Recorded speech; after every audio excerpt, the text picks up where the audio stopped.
have a question from our recent past, which is, why do our heads not face north when we're lying down? It's like the monkeys, it's been staying on my heads. So you accept the evolutionary process the way it is. So why shouldn't you put your head to the north? Suppose, there's a North Pole and a South Pole. This means these are the magnetic centers. And you also know the whole land masses, whole continents have been slowly being pulled towards the north. They've been traveling. You know this? Not really. But at least, geologically, the whole land masses have been traveling. Why the Himalayas is whatever we are seeing, the Himalayan mountain ranges, that Manasarovar, you will find seashells in Manasarovar because at some point it was at mean sea level. Today, it is at 15,600 feet. So what transported this lake bed, which was at sea level, to this place is the whole Indian subcontinent is crashing into the Central Asian plate. And this is why the Himalayan mountains are still continuing to grow. This is just piling up, it's just a crash. You've seen cars piling up? Just like that. India is crashing. Every year, India is losing about 1.23 centimeters or so. I'm not perfect on the number, it's somewhere in that range. Every year, India is losing about 1.23 centimeters or something because it's crashing into the Himalayan range and it's piling up. Because the magnetic pull of the North Pole is slowly pulling all the land masses upward. So such a huge magnetic pull where the continents are moving up, that kind of magnetic pull is constantly in enforcement across the globe. Suppose you had a little bit of anemia. If you went to your doctor, what does he prescribe for you? So it seems to be like it's an important ingredient of your blood, yes?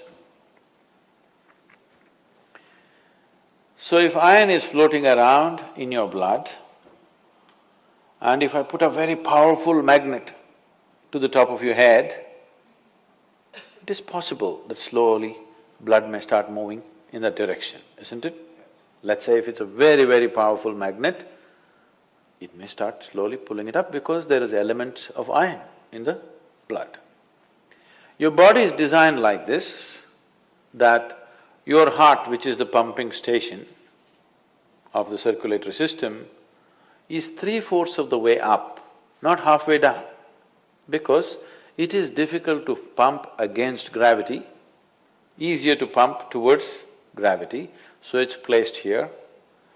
Generally, all the pipes that are flowing down are larger ones, what is going up are much finer ones. As it goes up here, they're almost hair-like. So minute that the circulatory system in your brain is such that if one extra drop enters there, hemorrhages will happen. People have strokes. So now you were like this, now you went like this. Already there is a little bit of imbalance in the system because heart was pumping, calculating the gravitational resistance. Now suddenly there's no gravitational resistance, you became like this, and now you put your head towards the north. Slowly, it gets pulled towards your brain. So one thing that could happen to you is you could have disturbed sleep. If you put your head to the north and sleep, you could have disturbed sleep, all kinds of dreams happening. If you are in your old age, it is possible that you can have a stroke or you could just die in your sleep. It's very much possible. Not that if you sleep one day you will fall dead. Every day, every day, every day, if your bed is arranged that way, that every day you're sleeping, put your head to the north, you are asking for trouble. Some kind of trouble, we do not know what kind of trouble you will get, that depends on the strength of your system. If it is weak, very weak, you may fall dead, or you may get a stroke, or you may just get disturbed sleep, you may just have nightmares, or during the day you act funny. So many things will happen because excess circulation is happening in the brain when it should not be happening, simply because you put your head to the north. So in case you go to South America, then you should not put your head to the south. If you went to Australia, you should not put your head to the south. You can put it to the north, out there. In the northern hemisphere, you do not put your head to the north. What if you live on the equator? If you live on the equator? You can spin like a needle. Is there an optimal direction for your head to be facing? East is best. Northeast is okay. West is all right. South, if you must. North, no.